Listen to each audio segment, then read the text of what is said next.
This morning it was reported that Everton have agreed a season-long loan deal for Man City winger Jack Grealish. The 29-year-old has fallen out of favour at City and was left out of their squad for the final Premier League game of the season, Fulham, as well as the Club World Cup in the United States. And I just want to correct something. I think in my previous video about Grealish I said he made 1 Premier League start, but he actually made 7 last season. It says here, sources have told BBC Sport that the clubs have reached an agreement over a deal for Grealish, who reportedly earns £300,000 a week at City, and a medical is imminent. As I said in my previous video, he joined them for £100 million in August 2021. And he's made 150 appearances for them, won 3 Premier League titles, the Champions League and the FA Cup. But he made only 7 league starts last season as City ended the season without winning a major trophy. He was left on the bench by Pep Guardiola during the FA Cup final, defeat by Crystal Palace. And in June, it was understood Grealish wanted a clean break and a permanent new home, but he now seems poised for a loan move. He would have preferred to join a team in the Champions League, but no offer has yet been made by the likes of Newcastle or Spurs. And a move to Everton does not present the opportunity of playing European football, but it will give him the chance to rejuvenate his career and take centre stage at their new Hill Dickinson Stadium. It says Grealish will also be aiming to win his place back in the England squad after saying last summer he was heartbroken by being left out of the Three Lions squad for the 2024 Euros. And it's no secret, it's obvious that he's fallen down the pecking order last season for City. But when they won the treble, he played loads. He started the FA Cup final, he played every single of their 7 knockout ties as the club won the Champions League for the first time, and only 6 outfield City players spent more time on the pitch than Grealish in the Premier League too. Then he had a hamstring injury and that halted his momentum. But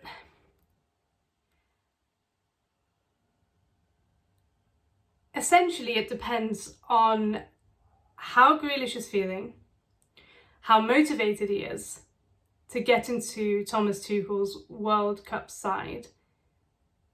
I hope a lot. And I do believe that David Moyes is the right manager to get the best out of Grealish. I think sometimes Moyes gets a bit of a bad rep. He got the best out of players like Pienaar at Everton, Morales, and if you want to come forward a little bit in time, Kudus at West Ham. He likes that sort of player. And Grealish for us will be a marquee signing as the club count down to their first season at their magnificent new Hill Dickinson Stadium, it says here.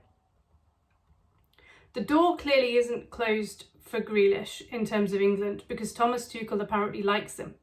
And if he was playing regular football, playing well, he would want him in the side. So it's up to Grealish at this point. He's got a chance to rejuvenate his career. And also Moyes was saying, he's a bit like Alex Ferguson in this way. He was saying he does ask people about what players do when they're not training, when they're not playing games. And it's no secret that Jack Grealish certainly makes the most of his time off. But I reckon Moyes knows that and hopefully has a plan to manage that. It says here Grealish was at the forefront of City's treble celebrations. Why not? They've just won the treble. He should have enjoyed it. Going back 4 years, he said it was a dream come true when he became Britain's first £100 million player by joining City from Aston Villa in August 2021. He had been the star at Villa, coming through the academy to become a free-spirited maverick that helped the team to promotion from the Championship and re-established them in the Premier League. But he's not a Pep player, is he? As in, the performances that Grealish put in at Villa were not the performances at City. He was successful. He played a lot in that treble-winning campaign, but his role was really different. He was not. Well, because when he was at Villa were not the team that they are now. So Villa did not have a lot of the ball, and he was deadly on the counter-attack. And that's like Everton. We're not going to play with a lot of the ball. We're not going to want him to pass the ball sideways and backwards again and again and again and wear a team out like Guardiola wants City to do. We're going to want him to be dangerous on the counter. And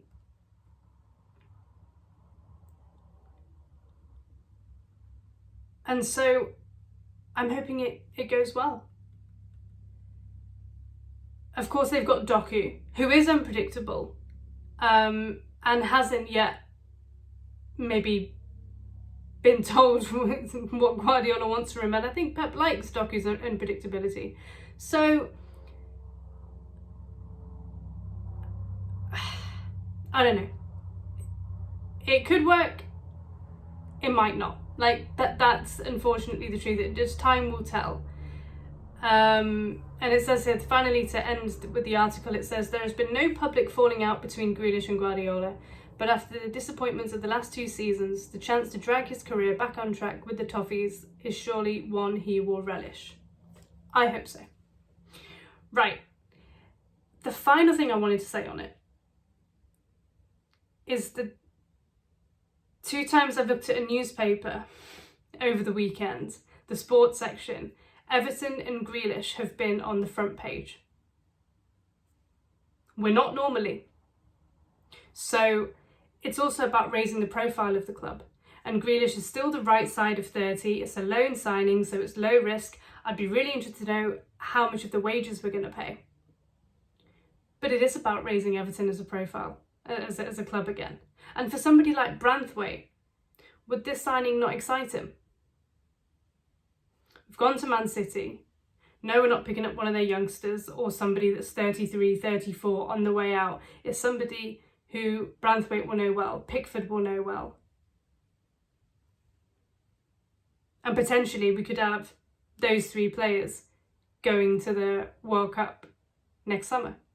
And that's something surely that we want as well, for players to be acknowledged internationally. Okay, thank you for watching. Leave your thoughts below. Bye.